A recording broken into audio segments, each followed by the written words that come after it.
Good morning. ഞാൻ doctor പൊന്നു ശങ്കരപ്പിള്ളൈ, specialist ന്യൂറോളജിസ്റ്റാണ്, Aster hospital, മങ്കൂൾ, Dubai. അപ്പം ഞാനിന്നിവിടെ പറയാൻ പോകുന്നത് ബെൽസ് പാൾസിയെ പറ്റിയാണ്.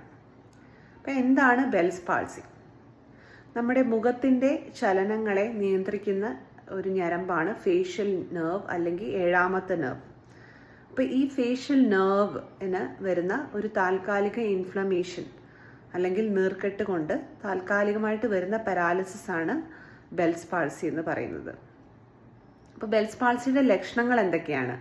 മുഖത്തിൻ്റെ ഒരു സൈഡ് കോടിപ്പോവുക, കണ്ണ് അടയ്ക്കാൻ പറ്റാതെ വരിക, പാരാലിസിസ് വന്ന സൈഡിലെ പുരുകം പൊക്കാൻ പറ്റാതെ വരിക, പാരാലിസിസ് വന്ന സൈഡിലെ മുഖം ഒരു വശത്തോട്ട് ഡ്രൂപ്പായിട്ടിരിക്കുക, പിന്നെ ആഹാരം കഴിക്കുമ്പോഴോ വെള്ളം കുടിക്കുമ്പോഴോ ആ ഭാഗത്തൂടെ വെള്ളം ഒലിച്ച് പോരുക, അതായത് വായിൽ കൊള്ളാൻ പറ്റത്തില്ല, അല്ലെങ്കിൽ മുഖം ഇങ്ങനെ ഈ ഒരു എന്താ പറയുക, ഒരു മൂവ്മെൻറ്റ് ചെയ്യാൻ പറ്റാതെ വരിക, ബലൂൺ ചെയ്യാൻ പറ്റാതിരിക്കുക, അങ്ങനെയുള്ള കാര്യങ്ങളൊക്കെയാണ് ഇതിൻ്റെ ലക്ഷണങ്ങൾ. അപ്പോൾ ബെൽസ് പാൾസി എന്ന് പറഞ്ഞാൽ ഇഡിയോപ്പത്തിക് ഫേഷ്യൽ പാൾസി എന്ന് പറയും. അതായത് പ്രത്യേകിച്ച് ഒരു കാരണവും ഇല്ലാതെ വരുന്ന ഫേഷ്യൽ പാരാലിസിസ്.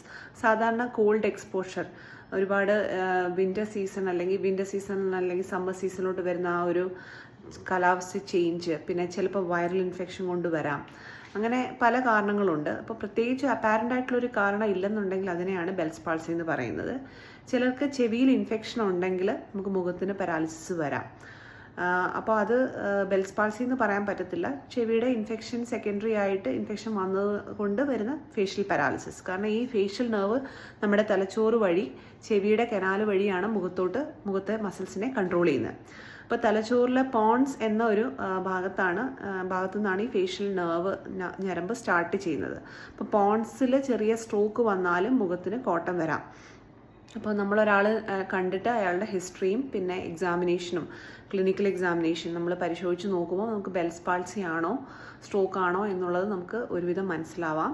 അങ്ങനെ സംശയമുള്ള കേസുകളിൽ നമ്മൾ MRI എടുത്ത് നോക്കി പോൺസിൻ്റെ അല്ലെങ്കിൽ തലച്ചോറിനുള്ളിൽ സ്ട്രോക്ക് ഇല്ല എന്ന് ഉറപ്പ് വരുത്തിയിട്ട് സാധാരണ ബെൽസ് പാൾസിക്ക് കൊടുക്കുന്ന ട്രീറ്റ്മെൻറ്റ് സ്റ്റാർട്ട് ചെയ്യാവുന്നതാണ്. ബെൽസ് പാൾസി വളരെ സാറ്റിസ്ഫാക്ടറി ആയിട്ട് ഇംപ്രൂവ്മെൻറ്റ് വരുത്താവുന്ന ഒരു കണ്ടീഷനാണ്. അതിന് സ്റ്റിറോയിഡ് പോലുള്ള നീർക്കെട്ട് സ്വെല്ലിംഗ് കുറയ്ക്കാനുള്ള മരുന്നുകൾ സ്റ്റാർട്ട് ചെയ്യാറുണ്ട് സാധാരണ. അതുപോലെ തന്നെ ഫിസിയോതെറാപ്പി കൊണ്ടും ഏകദേശം ഒരു 100% ഇമ്പ്രൂവ്മെൻറ്റ് വരാറുണ്ട്. ഒരു സമയം എടുക്കുന്നതാണ്, ഇമ്പ്രൂവ്മെൻറ്റ് വരാൻ സമയമെടുക്കും, എന്നാലും നമുക്ക് വളരെ സാറ്റിസ്ഫാക്ടറി ആയിട്ടുള്ള ഇമ്പ്രൂവ്മെൻറ്റ് വരും. ബെൽസ് പാൾസി വന്നവർക്ക് കുറച്ച് വർഷങ്ങൾക്ക് ശേഷം അല്ലെങ്കിൽ ഇതിൻ്റെ ഒരു സീക്വലയായിട്ട് ഹെമിഫേഷ്യൽ സ്പാസം എന്നുള്ളൊരു സംഭവം വരുന്നതായിട്ട് കാണുന്നുണ്ട്. ഹെമിഫേഷ്യൽ സ്പാസം എന്ന് പറഞ്ഞാൽ മുഖത്തിൻ്റെ ഒരു ഭാഗം തുടിക്കുക, എവിടെയാണ് ഈ ഫേഷ്യൽ പാരാലിസിസ് വന്ന ആ ഭാഗം, അത് ഇങ്ങനെ വരുന്നതിനെയാണ് ഹെമിഫേഷ്യൽ സ്പാസം എന്ന് പറയുന്നത്. ഇത് ഒരു കോംപ്ലിക്കേഷനാണ്. അപ്പോൾ ഇതിനും ഫലപ്രദമായ ചികിത്സകളുണ്ട്. അപ്പോൾ ഫേഷ്യൽ പാരാലിസിസ് മാത്രമാണെങ്കിൽ, അത് പെട്ടെന്നുണ്ടായ ഫേഷ്യൽ പാരാലിസിസ് മാത്രമാണെങ്കിൽ ബെൽസ് പാൾസി ആകാം. എന്നാലും നിങ്ങൾ ന്യൂറോളജിസ്റ്റിനെ കാണിക്കണം അത്യാവശ്യമായും. വേറെ പരിശോധനയിൽ വേറെ കൈകാലുകൾക്ക് ബലക്ഷമോ തരിപ്പോ ഒന്നും ഇല്ലെന്നുള്ളത് പരിശോധിച്ച് ബെൽസ് പാൾസി ആണെന്ന് ഉറപ്പ് വരുത്തിയാൽ അതിന് വേണ്ട ട്രീറ്റ്മെൻറ്റ് ചെയ്യണം. Thank you.